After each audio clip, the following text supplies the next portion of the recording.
জি। Adrian কি বলবে তা ভেবে পেল না। রোদ নিজেই এগিয়ে গিয়ে জিজ্ঞেস করলো, কিছু বলবেন? আদ্রিয়ান নিজেকে সামনে নিল। রোদের আঙুলের ফাঁকে নিজের আঙুল ডুবিয়ে বলল, রেগে আছো? না না। মিথ্যা বলছো? না, কিচ্ছু বলার নেই, আছে তো অনেক কিছু। জিজ্ঞেস করো। আদ্রিয়ানকে অবাক করে দিয়ে রোদ ওর বুকে মুখ গুজে দিল। আদ্রিয়ানও জড়িয়ে ধরলো মেয়েটাকে। রোদ বারবার ওর বুকে নাক মুখ ঘষে দিচ্ছে। কেমন যেন শান্তি শান্তি লাগে এই জায়গাটাতে। আদ্রিয়ান ওর মাথায় চুমু খেয়ে বলল, এবার বলো। হুম। তোমাকে চুপচাপ মানায় না রোদ, বলো আমাকে। জানি না তো কি বলবো, ভাল লাগে না ভাবতে। বারবার আম্মু, রুদ্র ভাই আর আব্বুর কথা মনে পড়ে।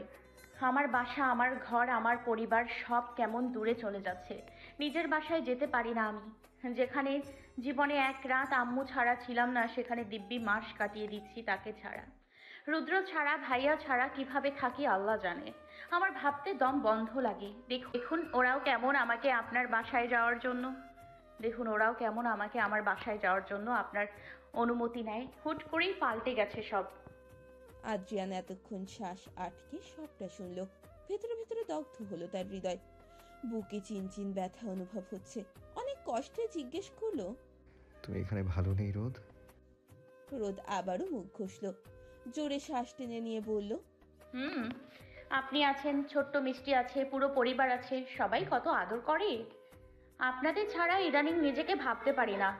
আদ্রিয়ান ওর মাথায় চুমু খেলো। মেয়েটাকে কি বেশি কষ্ট দিয়ে ফেললো? রোদকে বলল, কাল যাব, ঠিক আছে? রোদ কিছু না বলাতে আদ্রিয়ানও কিছু বলল না। রোদ নিজেই ছেড়ে দিল আদ্রিয়ানকে। বই নিয়ে পড়তে বসলো। আদ্রিয়ান ওর গালে চুমু খেয়ে বলল, একটু বাইরে যাচ্ছি, কিছু আনবো? না, তাড়াতাড়ি আসবেন। আচ্ছা। বলে চলে গেল আদ্রিয়ান। রোদও পড়ায় মনোযোগ দিল। চাপ ইদানিং বেড়ে গিয়েছে। টানা 3 ঘন্টা পরে কোমর সোজা করে দাঁড়ালো রোদ। ঘাটটা এদিক ওদিক করলো। ঘড়ির দিকে তাকাতেই মাথায় হাত। এশার আজান দিয়েছে 1 ঘন্টা আগে। তাড়াতাড়ি নিচে নামলো, মিষ্টিকে খাইয়ে ঘুম পাড়াতে হবে। এই মেয়েটাও দিন দিন বড্ড পাজি হচ্ছে। সুযোগ পেলেই খাবার আর ঘুমে ফাঁকি দেবে। নিচে নামতে দেখলো বসার ঘরে সবাই একসাথে বসে কিছু আলোচনা করছে। উপস্থিত নেই শুধু আদ্রিয়ান। জারবা অন্য পাশে আলিফ আর মিষ্টির সাথে কি করছে আল্লাহ জানে। শুধু ওদের হাসির আওয়াজই কানে আসছে।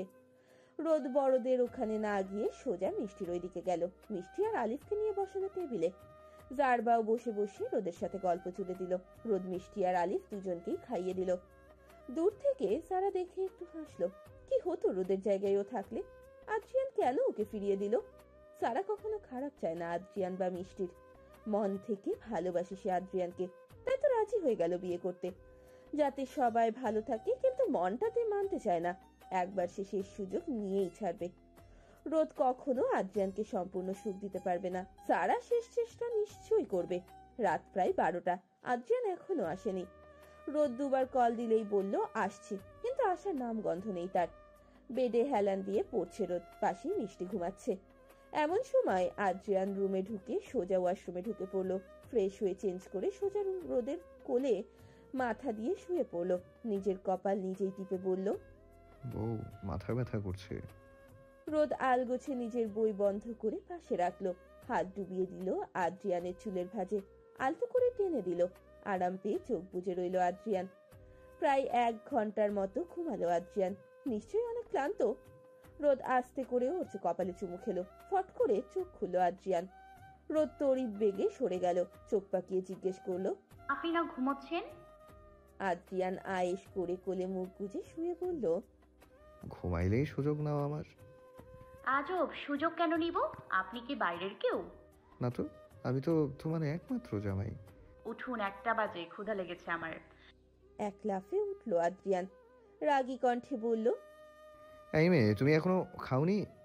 না, জামাইয়ের অপেক্ষা করছিলাম। আর কি রেগে থাকা যায়? যায় না। তাই তো আদ্রিয়ানও হেসে ওকে জড়িয়ে নিল। দুইজনেই নিচে গেল। দুইজন খেয়ে নিল একসাথে। ভালোবাসার অব্যক্ততার মধ্যেও আছে এক অন্যরকম সুখ। কাউচে মাথা নিচু করে ফুপিয়ে কেঁদে যাচ্ছে রোদ। পাশের আগে ফুসছে আদ্রিয়ান। রোদের বা হাতটা ব্যথায় বেড়ে গেছে। গাল দুটোও ব্যথায় টনটন করছে। ঘাড়ের দিকে মনে হচ্ছে জ্বলে পুড়ে যাচ্ছে। আদ্রিয়ানের দিকে তাকাতে পারলো না ভয়ে। আজ যেন ভয়ঙ্কর ভাবে রেগে আছে। হঠাৎ করে ফুঁসে উঠলো আদ্রিয়ান, টেনে দাঁড় করালো রোদকে। ভয়ে রোদের প্রাণ পাখি যায় যায় অবস্থা। আদ্রিয়ান ওর হাতে চাপ দিয়ে দাঁতে দাঁত চেপে জিজ্ঞেস করলো, বল কি করছিলি ওখানে? রোদ কেঁদে উঠলো জোরে। এমন সময় বাইরে থেকে শোনা গেল আদ্রিয়ানের মা, সাবা সবার ডাক। আদ্রিয়ানের রাগ মুহূর্তে যেন আকাশচুম্বী হলো। রোদকে ছেড়ে পাশে থাকা ফুলদানিটা সজোরে আছাড় মারলো। ভয়ে আম্মু বলে চিৎকার করে উঠল রোদ। বাইরের সবাইও ভয় পেয়ে গেল। আদ্রিয়ানের মা চিৎকার করে বললেন, আদ্রিয়ান, দরজা খোল। এই আওয়াজ কিসের? তুই কি করছিস ওকে? আদ্রিয়ান চিৎকার করে বলল, এখান থেকে যাও, না হলে খারাপ কিছু করে ফেলবো আমি। যাও। কেঁপে উঠল রোদ সহ দরজার বাইরের সবাই। ভয়ে এক কোণে যেয়ে গুটিয়ে দাঁড়িয়ে রইল রোদ। আদ্রিয়ান এদিক ওদিক কিছু খুঁজছে। আচ্ছা, সে কি মারবে রোদকে? এটা ভাবতেই ছিটকে গেল রোদ। আগের বারের থাপ্পড়ের কথা মনে পড়ে গেল। গুটিয়ে বসে পড়লো পর্দার সাইডের আড়ালে। আদ্রিয়ান নিজের মন মতো কিছু না পেয়ে যেন আরো ক্ষিপ্ত হয়ে গেল। দরজায় করাঘাত বেড়ে গেল। আদ্রিয়ানের মা বারবার বলছেন, আদ্রিয়ান, কি করছিস ওকে? ওকে আমার কাছে দে। তোর বাবা আর আরিয়ান এখনই আসছে। বলেই দরজায় আঘাত করলেন। সাবা চিন্তায় ঘাম ছুটে গেল। দরজা ধাক্কা দিয়ে বলল, আদ্রিয়ান, ওকে দাও। কি করছো ওর সাথে? আদ্রিয়ান কোনো উত্তর দিল না। রোদকে খুঁজতে লাগলো। রোদ এক কোনায় গুটিয়ে আছে। আদ্রিয়ানের নজরে আসতেই আদ্রিয়ান ওর কাছে যেয়ে ঘাড় চেপে ধরলো। আগের ব্যথা দেওয়া জায়গায় আবারও ব্যথা দিয়াতে জোরে কেঁদে উঠল রোদ। আদ্রিয়ানকে দাঁড় করিয়ে হুঙ্কার দিয়ে জিজ্ঞেস করলো, লাস্ট বার জিজ্ঞেস করছি, বল কি করছিলি ওখানে? ওই ছেলের সঙ্গে তোর কি? কান্না ভয় সব মিলিয়ে রোদের অবস্থা বেগতিক। কথাগুলো দলা পাকিয়ে গেল গলার কাছে। চেয়েও বলতে পারছে না কিছু। আদ্রিয়ান এবার রোদের চোয়াল এক হাতে চেপে ধরলো। এতে করে এক গালের নিচে 4 আঙ্গুলের ও অন্য গালের নিচে 1 আঙ্গুলের নখ দেবে গেল। ব্যথায় চোখ বুজে আম্মু বলে চিৎকার করে উঠল রোদ। বাইরেও সমানে দরজা ধাক্কাচ্ছে সবাই। আদ্রিয়ান দাঁত চেপে ঠায় জিজ্ঞেস করলো, বল মিথ্যে কেন বললি? রোদ কোনো মতে হাফ ছাড়লো যখন আদ্রিয়ান ওর গাল ছাড়লো। দৌড়ে দরজা খুলতে যাওয়ার আগেই চেপে ধরলো আদ্রিয়ান। দুর্বল রোদে থেমে থেমে বলল, বলছি। ফ্ল্যাশব্যাক। প্রতিদিনের মতোই মেডিকেল শেষে কোচিনে যায় রোদ। যদিও 3 দিন করায়, তবে বাচ্চাদের পরীক্ষার জন্য রেগুলার যাচ্ছে। আজও তেমনই, কিন্তু আদ্রিয়ান জানায় আজ ডক্টরের কাছে যেতে হবে। ইনজেকশন পুশ করতে হয় প্রতি সপ্তাহে। রোদও বলেছিল সন্ধ্যা হবে আজ, কিন্তু এত সামান্য বিষয় যে এত বড় আকার ধারণ করবে তা ঘুণাক্ষরেও টের পায়নি রোদ। কোচিনে আজ হাফ ক্লাস করার পরই জানতে পারলো রাতুলের জন্মদিন আজ। ভদ্রতার খাতিরে শুভেচ্ছা জানায় রোদ। রাতুলের মুখ ভর্তি ছিল তখন অমায়িক হাসি, যার কারণ জানতো না রোদ। পরে জানতে পারলো রাতুল সবাইকে ট্রিট দেবে আজ পাশের ক্যাফেতে। রোদ না করে দেয়, কিন্তু সব বড় ভাই আর আপুরা যাবে। রোদ ওদের মধ্যে সবচেয়ে ছোট, যে কিনা ফার্স্ট ইয়ারে পড়েই এখানে কোচিং করায়।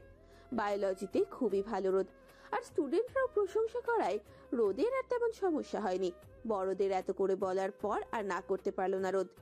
ইয়াজ তো সাথেই আছে, তাছাড়াও আদ্রিয়ানকে বলেছে আজ সন্ধে হবে, তাই নো চিন্তা। ইয়াজের সাথে যেয়ে একটা সুন্দর ঘড়ি কিনলো গিফট হিসেবে। ক্যাফেতে যখন যায় তখন প্রায় বিকেল বেলা। ইয়াজ বাদে সবাই যেন আলাদা এক প্রকার আনন্দ করছে। রাতুলকে এটা ওটা বলে খোঁজাচ্ছে। রাতুলের মুখেও মুচকি হাসি। ইয়াজ আর রোদ একবার ভাবলো কি নিয়ে এত খোঁজাখুঁজি করছে সবাই, কিন্তু ওরা আর ঘাটেনি ব্যাপারটা। আদ্রিয়ান সন্ধ্যার একটু আগেই মেডিকেলে আসে। উদ্দেশ্য রিশান আর ঋষাবের সাথে একটু টুকিটাকি কথা বলবে। রিশানের কেবিনে ঢুকতেই রিশান বলল, কিরে বউ সারা তুই একা কেন? আদ্রিয়ান একটু হেসে বলল, বউ তো ক্লাসে। কিসের ক্লাসে? আদ্রিয়ান ভ্রু কুচকে বলল, ক্লাস চলছে না ওর, সন্ধ্যার পর নাকি শেষ হবে আজ। ক্লাস তো আজ 4টার সময় শেষ হয়ে গিয়েছে। তাহলে ও তো আমাকে কল দিত, এমনি সময় তো সন্ধ্যা হলে কল দেয়। কি বলছিস তুই? গত 1 মাস তো হাতে গোনা কয়েকদিন সন্ধ্যা হয়েছে, এছাড়া আগেই শেষ হয়ে যায়। আদ্রিয়ানের একটু খটকা লাগলো। রিশানকে আসছি বলে উঠে বাইরে এসে কল দিল রোদকে। রোদ রিসিভ করে সালাম দিয়ে বলল, বলুন। কোথায় তুমি? রোদ একটু ভরকে গেল। এদিক ওদিক তাকিয়ে আস্তে করে বলল, ক্লাসে। ও, কখন শেষ হবে? আপনাকে না বললাম সন্ধ্যায়? আমি ভাবলাম ভুলে বলেছো। কোথায় করছো ক্লাস? এবার একটু ভয় পেল রোদ, মিনমিন করে বলল, মানে কোথায় আবার মেডিকেলে? ও আচ্ছা, এত হইচই কিসের? এমনি। রাখি। আচ্ছা। আদ্রিয়ান এবার 100% শিওর যে রোদ এতদিন ওকে মিথ্যে কথা বলে আসছে। রাগে কপালে রগটা ফুলে উঠল। কিসের জন্য এই মিথ্যে? আর কার কাছে আছে এখনো? ভাবতেই ফোনের বিশেষ অ্যাপ অন করলো আদ্রিয়ান। রোদের ফোনের সাথে ওরটা কানেক্ট করা, যা রোদ জানে না। যদি কোনো বিপদ হয় তাই এই কাজ করেছিল আদ্রিয়ান। ভাগ্য ভালো থাকায় আজ কাজে লেগে গেল। রোদের লোকেশন ধানমন্ডির দিকে। গাড়িতে উঠে স্টার্ট দিল আদ্রিয়ান। জ্যাম না থাকায় তাড়াতাড়ি পৌঁছে গেল সেখানে। রাগ ওর তীর করে বেড়েই যাচ্ছে। আজও রোদের মিথ্যা বলা বের করেই ছাড়বে। এইটুকুন মেয়ের সাহস কত! ক্যাফের সামনে গাড়ি থামলো। ভাগ্য আজ সহায় ছিল না রোদের। অনাকাঙ্ক্ষিত ভাবে ঘটে গেল অনাকাঙ্ক্ষিত এক ঘটনা। কেক কাটার পর যখন রোদ গিফটটা রাতুলকে দিল, ইয়াজ বাদে সবাই হৈ হৈ করে উঠলো, যা বোধগম্য হলো না ইয়াজ আর রোদের। রাতুল ঠোঁটে নিয়ে হেসে ধন্যবাদ জানালো। রোদ যাওয়ার জন্য তাড়া দিতেই রাতুল হাত গেড়ে বসলো রোদের সামনে। একটা গোলাপের বুকে সামনে তুলে বলল, আই লাভ ইউ রুদ্রিতা। সবাই চিল্লিয়ে উঠলো, কেউ কেউ সিটি বাজালো, কত প্রশংসা করলো। আশেপাশের লোকজনরাও তাকালো। রোদের উত্তর শোনার অপেক্ষা করতে লাগলো। রোদ আর ইয়াজ হতবাক হয়ে রইল। অনেকক্ষণ পরে রোদ বলল, আমার মেয়ে আছে জেনেও এমন কেন করলেন ভাইয়া? ও তোমার মেয়ে না, জেনে গিয়েছি আমি। I love you, will you marry me? রোদ বাখারা হয়ে দাঁড়িয়ে রইল। খারাপ ব্যবহার কিভাবে করবে? ছেলেটার জন্মদিন বলে কথা, তাই বলল, ভাইয়া উঠুন প্লিজ। ভাইয়া ডাকলে আর সারাদিনও উঠবো না, নাম ধরে বলো। বলেই রোদের হাত ধরলো। রোদ ছাড়াতে চাইলেও ছাড়ছে না রাতুল। ইয়াস তাড়াতাড়ি উঠে এসে হাত ছাড়ালো। আর কি কিছু শোনার অপেক্ষা করে আদ্রিয়ান? নিজের চোখে সবটা দেখেছে সে। ভালো মন্দ বিচার করার সময় তার কাছে নেই। রোদ এর জন্য মিথ্যে বলেছে ওকে? প্রতিদিন এই ছেলের সঙ্গে সময় কাটায়? আর না ভাবতে পারলো না আদ্রিয়ান। ঘাড়ের রগ টন টন করছে, তাই এক হাত দিয়ে ঘাড় ঘষতে থাকলো। থুপথাপ পা ফেলে ওদের সামনে গেল। রোদ এতক্ষণ তেমন কিছু না ভাবলেও এখন ওর হাড়ে কাঁপন ধরে গেল আদ্রিয়ানকে দেখে। ও তো মিথ্যে বলেছে। আদ্রিয়ান কিছু না বলে শুধু রোদের হাত ধরে টেনে টেনে নিয়ে গেল ওখান থেকে। রাতুল উঠে বাধা দিতে গেলেও ওর নাক বরাবর এক ঘুষি মারে আদ্রিয়ান। ছিটকে গিয়ে পাশে পড়লো রাতুল। সবাই ওকে ধরলো। রোদ ভয়ে কেঁদে উঠলো। আদ্রিয়ান কিছু না বলে শুধু ওকে গাড়িতে উঠিয়ে গাড়ি স্টার্ট দিল। একটা কথাও বলেনি। ভয়ে রোদও চুপ করেছিল। বাসায় গাড়ি থামাতেই টেনে বের করলো রোদকে। তখনই হোঁচট খেয়ে পায়ে ব্যথা পায়। আদ্রিয়ানের তাতে কোনো যায় আসে না। রোদের বা হাতে নখ দাবিয়ে চেপে ধরে টেনে নিয়ে যেতে থাকে ভেতরে। ব্যথায় রোদ কেঁদে উঠলো। ড্রয়িং রুমে ছিল সাবা, আদ্রিয়ানের মা, জারবা আর সুরাইন। ফুপি আর যারা গিয়েছে বাইরে। টেনে ভেতরে আনতেই রোদের কান্নার আওয়াজে সবাই তাকায় ওর দিকে। কি হয়েছে বোঝার আগেই সজোরে একটা থাপ্পড় পড়ে রোদের গালে। আদ্রিয়ানের মা চিৎকার করে ওঠে। বাকিরাও হতবিহ্বল হয়ে দাঁড়িয়ে রইল। ছাড়াতে যেতে চাইলেই আর একটা থাপ্পড় খেয়ে ছিটকে পড়ে রোদ। ঠোঁটের কোনা কেটে যায় দাঁত লেগে। হু হু করে কেঁদে উঠল রোদ।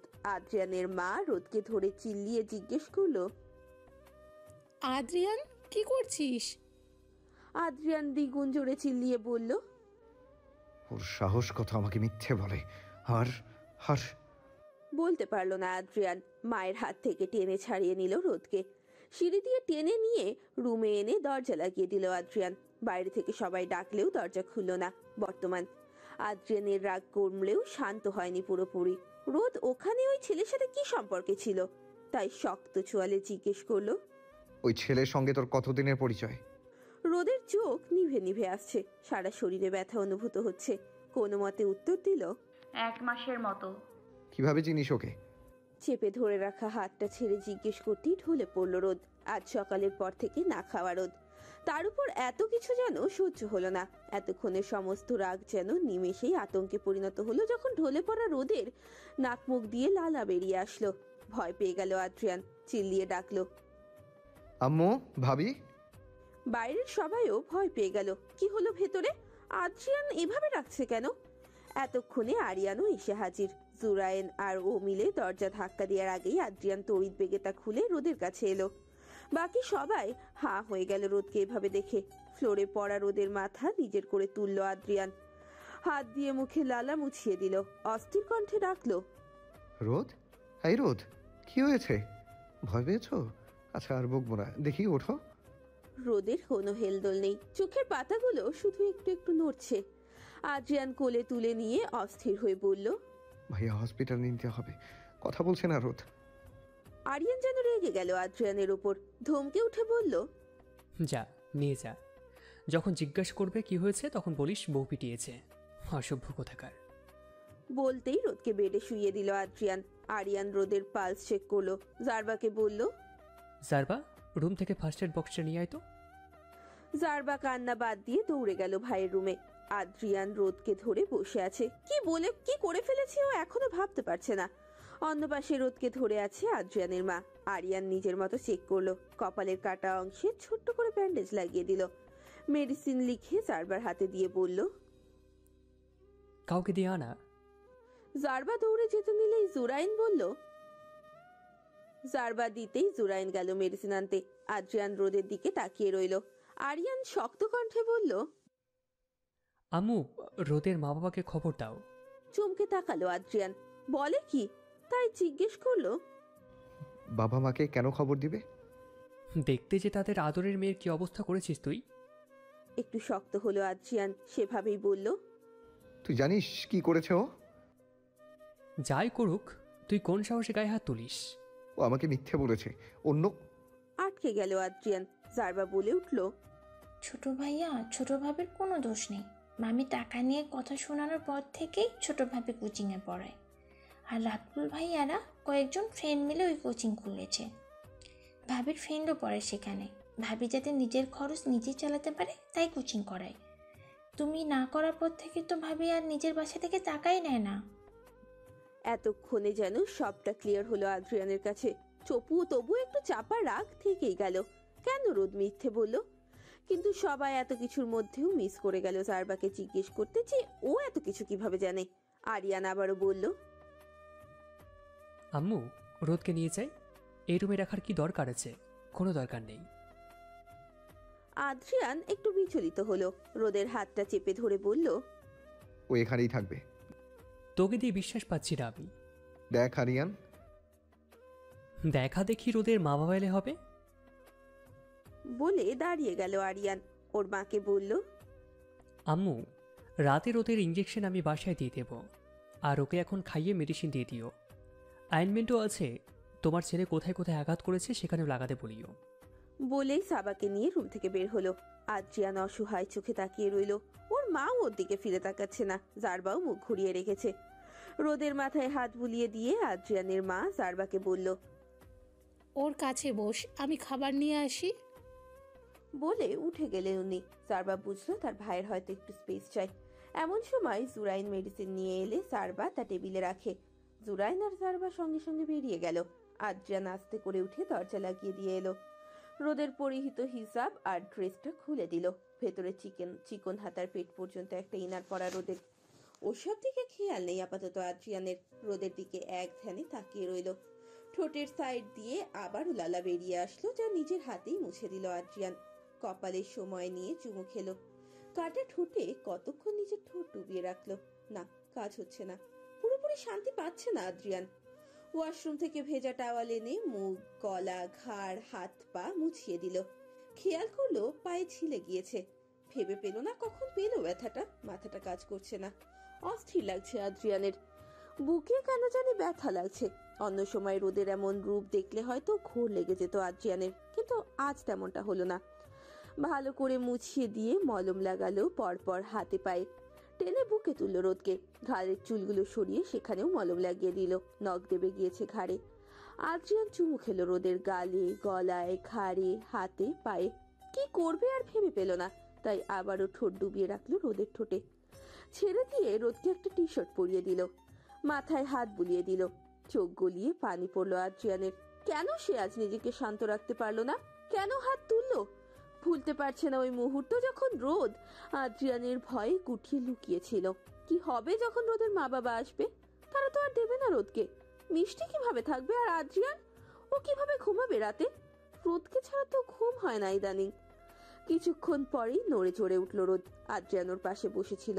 এক হাতে মাথায় হাত বুলিয়ে দিচ্ছে, অন্য হাতে রোদের একটা হাত নিচের মুঠোয় নিয়ে রেখেছে। রোদ নড়ে চড়ে হঠাৎ করে পিটপিট করে চোখ খুলল। সামনে আদ্রিয়ানকে দেখা মাত্রই কি হয়েছে একটু আগে সবটা মনে পড়ল। ভয় জড়সড় হয়ে গেল রোদ।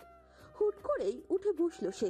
আদ্রিয়ান কিছু বলতে যাবে তার আগেই রোদ চিৎকার করে ডাকতে লাগলো, মামুনি, ভাইয়া। বলতে বলতেই নিজের হাত ছাড়াতে লাগলো আদ্রিয়ানের থেকে। আদ্রিয়ান ওর হাত ছেড়ে শান্ত করার চেষ্টা করতে লাগলো, বলল, রোদ, শোনো রোদ, আবার কথাটা। আর কিছু বলার আগেই রোদ বেড থেকে উঠে গেল আর ডাকতে লাগলো। হুড়মুড় করে আদ্রিয়ানের মা, আরিয়ান, সাবা আর জারবা রুমে এলো। রোদ দৌড়ে যেয়ে জড়িয়ে ধরলো আদ্রিয়ানের মাকে, কাঁদতে কাঁদতে বলল, আমাকে মারবে না। আদ্রিয়ানের মা অবিশ্বাস্য চোখে ছেলের দিকে তাকালো।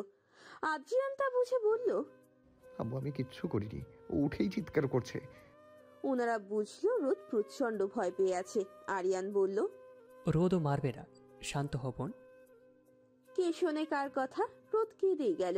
আদ্রিয়ান এগিয়ে এসে বলল, রোদ এদিকে আসো। ভয়ে আরিয়ানের পেছনে লুকালো রোদ, যা দেখে আদ্রিয়ানের কলিজাটা ছিঁড়ে যাচ্ছে। রোদের চোখে শুধু আদ্রিয়ানের জন্য ভয় আর আতঙ্ক দেখতে পেল আদ্রিয়ান, অথচ এই চোখে আদ্রিয়ানের জন্য ভালোবাসা, লজ্জা দেখতো আগে। আরিয়ান রোদকে বলল, রোদও কিছু করবে না, সামনে আসো। সাবা রোদকে জড়িয়ে ধরে বলল, রোদ, আমার রুমে চলো। রোদ কেঁদে কেঁদে বলল, না না না আম্মু, ভাইয়াকে ডেকে দাও। বাসায় যদি যাবো, থাকবো না আমি। আদ্রিয়ানের যেন এবার ভয়ে আত্মা কেঁপে উঠল। এই রোদ বলে কি? কোথায় যাবে? এগিয়ে গিয়ে ওর মাকে বলল, আম্মু ওর খাবার নিয়ে এসো। ওর মা আরিয়ানের দিকে তাকাতেই আরিয়ান ইশারায় যেতে বলল। উনি যেতেই আদ্রিয়ান অসহায় চোখে ভাইকে দেখলো। আরিয়ান যা বোঝার বুঝলো। সাবার কাছ থেকে রোদকে ছাড়ালো, নিজের সামনে ধরে বলল, আমি ভাই না তোর, কাঁদবি না। ও আর একবার কিছু বললে তোকে তোদের বাসায় দিয়ে আসবো, ওয়াদা করলাম। আদ্রিয়ান মাথা নিচু করে দাঁড়িয়ে আছে, রোদ যাবে না ওর কাছে। সাবাকে ধরে কেঁদেই যাচ্ছে। আদ্রিয়ান ওর দিকে তাকিয়ে বলল, রোদ আমি সরি, মাফ করে দাও প্লিজ, আর কোনোদিন গায়ে হাত তুলবো না। শান্ত হলো না রোদ। বাসায় যাব বলতে লাগলো। আদ্রিয়ান ইশারায় কিছু বলতেই সাবার থেকে রোদকে ছাড়িয়ে নিলেই রোদ সরে গেল। দীর্ঘ নিঃশ্বাস ফেলে রোদকে নিজের রুমে নিয়ে গেল আরিয়ান। এদিকে এক বুক কষ্ট নিয়ে ঠাঁই দাঁড়িয়ে রইল আদ্রিয়ান।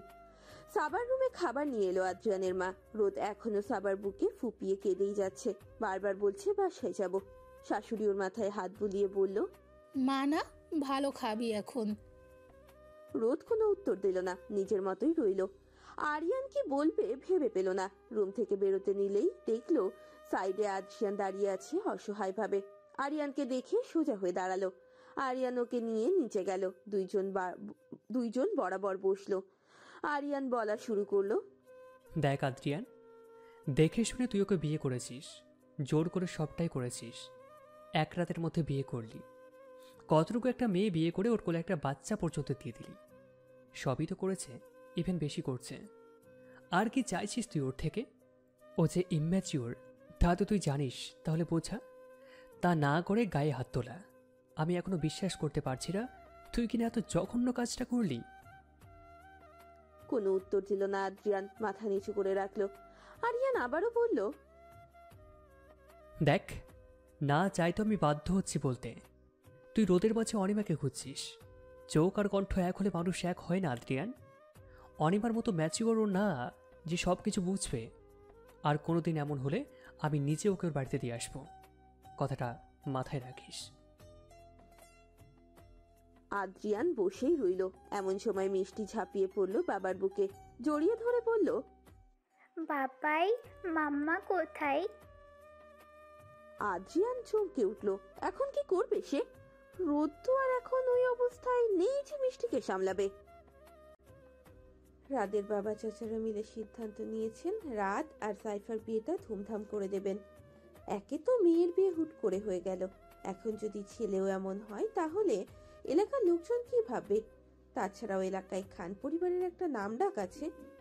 রাতকে জানালে সেও দ্বিমত করেনি, শুধু বলেছে যাতে রোদকে এখানে আনার ব্যবস্থা করে। জাইফার বাবাকেও ফোন করে জানানো হলো। দুই পরিবার মিলে সিদ্ধান্ত নিল আগামী সপ্তাহে হলুদ, চলন, রিসেপশন সেরে নেবেন তারা। এত কিছুর মধ্যে জাইফাকে জানালে ও শুধু বলল, আমি অবশ্যই যাব না রাত। রাত একটু চমকে তাকালো, পরক্ষণে নিজেকে স্বাভাবিক করে সাইফার সামনে বসে ওর হাতটা নিজের হাতের মুঠোয় নিল। জিজ্ঞেস করলো, একটা প্রশ্ন করি? এইভাবে কেন বললেন রাত? করুন। তোমার মায়ের সাথে তোমার কি সমস্যা চাইও? একটু অভিমান জমা হলো সাইফার। ইদানিং মায়ের কথা বলতে বা শুনতে ইচ্ছে করে না ওর। তবুও সে তো আর রাতের প্রশ্নের উত্তর না দিয়ে থাকতে পারে না, তাই বলা শুরু করলো। আমরা যখন ছোট ছিলাম তখন থেকেই আম্মু নানুর বাড়ির প্রতি বেশি যত্নশীল ছিল। বাড়ির বড় বউ বলে সবাই সম্মান করত। মাঝে মধ্যে আব্বু আর দাদু একটু একটু কথা বলতো। আম্মু তো আর ভাইয়ের ছেলে মেয়েদেরকে সব সময় বেশি আদর করত। এমনকি ওদের সাথে খারাপ ব্যবহার করার কারণও তাই। মানে? অনিমা ভাবি মারা যাওয়ার পর আমার ভাই জানাই তার বড় মেয়ের সাথে আদ্রিয়ান ভাইয়ের বিয়ের কথা, কিন্তু আদ্রিয়ান ভাই তা সরাসরি না করে দেয়। আম্মু অনেক চেষ্টা করেও লাভ হয়নি। এতেই সে রোদকে দেখতে পারে না। না সে রোদের সাথে এমন করতো, না আপনি ওই দিন এসব শুনতেন, না আমাকে খারাপ ভাবতেন, না এমন হতো রাত। বলতে বলতেই চোখ দিয়ে পানি গড়িয়ে পড়লো সাইফার। রাত ওকে সন্তর্পণে জড়িয়ে ধরে চোখের পানি মুছিয়ে দিল, মাথায় হাত বুলিয়ে বলল, কেতো না, সব ঠিক আছে। যতটুকু নেই তা আমরা ঠিক করে নেব। আপনার ঘৃণা করে না আমাকে ছুতে? রাত ছিটকে সরিয়ে দিল সাইফাকে। সাইফা অবাক হয়ে তাকিয়ে রইল। রাত শান্ত কণ্ঠে শাসিয়ে বলল, আমি কিন্তু মানুষটা বেশি সুবিধার না জাইফা। রাখলে মাথা ঠিক থাকে না আমার, রাগিও নামায়। রেগে গিয়ে কি করব নিজেও জানি না। জাইফা অবাক হয়ে শুনল। এই প্রথম বিগত 2 দিনে রাত ওকে জাইফা বলে ডাকলো। রাত এগিয়ে এসে আবার ওকে জড়িয়ে ধরলো, মাথায় চুমু খেয়ে বলল, তুমি আমার বাম পাঁজরের হার না, আমার অর্ধেক অঙ্গ না? তাহলে কেন নিজের অঙ্গকে ছুতে ঘৃণা হবে চাইও? ওয়াদা করো এই বিষয়ে আর কোনোদিন কোনো কথা উঠবে না, করো ওয়াদা। জাইফা অবাকের উপর অবাক হয়ে যাচ্ছে এমন রাতকে দেখে। রাজ্যটা রাতের এমন রূপে বুঝি আছে, যেমন রূপে সে জাইফাকে ভালোবাসে, সম্পূর্ণ অপ্রকাশিত। আদেও বাসে কিনা আল্লাহ মালুম। আদ্রিয়ান মিষ্টিকে অনেক কষ্টে বোঝাতে পারলো ওর মাম্মা অসুস্থ, তাই তার কাছে যাওয়া যাবে না। ছোট্ট মিষ্টি বুঝলো, কিন্তু বেশিক্ষণের জন্য নয়। একটু পরেই কান্না জুড়ে দিল মাম্মাকে ডেকে। আদ্রিয়ান ওকে সামলাতে পারলো না, আবার রোদের কাছেও যেতে পারলো না। আদ্রিয়ানের মা অনেক কষ্টে 2 লোকমা রোদকে ভাত খাওয়ালো। ক্ষুধা থাকলেও খেতে পারলো না রোদ। কান্নার কারণে গলা দিয়ে খাবার নামছিল না। আজ যেহেতু আরিয়ানের নাইট ডিউটি, তাই রোদকে সাবার কাছেই রাখা হবে। এই কথা শুনে এখন আদ্রিয়ানেরই কান্না আসছে। ও তো আর মিষ্টির মতো কাঁদতে পারছে না। এইভাবে রোদ দূরে দূরে থাকলেও কিভাবে থাকবে তাকে কেউ ভাববে কিভাবে? কেউ তো কথাই বলছে না ওর সাথে। আদ্রিয়ানের দিকটা কেউ বুঝতে পারলো না, আর নাই বা বুঝতে চাইলো। নিজের বউকে যখন মিথ্যে বলতে শুনলো, তার উপর অন্য একটা ছেলের কারণে, আর যখন দেখলো সেই ছেলেটাই কিনা ওর বউকে প্রপোজ করছে ফুল দিয়ে, আর তার হাতেও ধরেছিল, তখন কোনো পুরুষ কিভাবে ঠিক থাকে? আদ্রিয়ানও ঠিক থাকতে পারেনি। একটু পর রোদকে শুইয়ে দিয়ে সাবা রুম থেকে বের হলেই দেখলো আদ্রিয়ান দাঁড়িয়ে আছে। সাবা চলে যেতে নিলেই আদ্রিয়ান বলল, ভাবি বলো। প্লিজ ভাবি, এমন করো না, আমি একটু ওর কাছে যাই। সাবার মায়া হলো, তবুও বলল, নিজের বউয়ের কাছে যেতে অনুমতির প্রয়োজন হয়? এমন কাজ কেন করো? যেতে পারো যদি না রোদ কিছু না বলে। বলেই চলে গেল সাবা। আদ্রিয়ান ধীর পায়ে ভেতরে ঢুকলো। খাটে গুটিয়ে শুটিয়ে শুয়ে আছে রোদ। নাদুস নুদুস রোদ যেন ঘন্টার ব্যবধানে ভেঙে গিয়েছে। ফোলা ফোলা গাল দুটো যেন আরো ফুলে লাল হয়ে আছে, আঙুলের ছাপ স্পষ্ট সেখানে। কি করেছে আদ্রিয়ান তার নিজের হাতে? ভাবতেই নিজের হাত মুঠ করে সজোরে 2টা ঘুষি মারলো দেয়ালে। এতে কি আর মন শান্তি পেল? না, পেল না। আওয়াজে চোখ খুলল রোদ। আদ্রিয়ানকে দেখে ভীত চোখে তাকালো, পেছাতে লাগলো, না জানি আবারও মেরে বসে। আদ্রিয়ান শান্ত কণ্ঠে হাত বাড়িয়ে ডাকলো, রোদ। রোদ একটু পেছালো। আদ্রিয়ান আবারও ডাকলো, রোদ। ভয়ে ভয়ে রোদ বলল, না, আপনি মারবেন। রোদের এই ভয় যে আদ্রিয়ানের কলিজায় সূক্ষ্ম সূচের বিঁধে যাওয়ার ব্যথা দিচ্ছে, তা কি রোদ বোঝে? না, বোঝে না। বুঝলে বুঝি দূরে যেত। আদ্রিয়ানের চোখটা ঝাপসা হয়ে আসছে। ধরা গলায় হাতটা বাড়িয়ে রেখেই বলল, প্লিজ রোদ, কাছে আসো। রোদ ভয়ে কোণ ঘেঁষে বসে ফুপিয়ে কেঁদে যাচ্ছে। আদ্রিয়ান হাঁটুতে ভর দিয়ে ওর কাছে গেল। রোদ হয়তো কান্নার কারণে তা খেয়াল করেনি। যখন নিজের এতটা কাছে আদ্রিয়ানকে দেখলো তখন সরে যেতে নিলেই আদ্রিয়ান চাপটে ওকে নিজের বুকে পুরে নিল। ছটফটিয়ে উঠল রোদ, ছাড়া পেতে চাইল। আদ্রিয়ানও ততটাই শক্ত করে ধরে রাখলো। রোদের শান্ত হওয়ার নাম নেই, তাই আদ্রিয়ান একটু ধমকে বলল,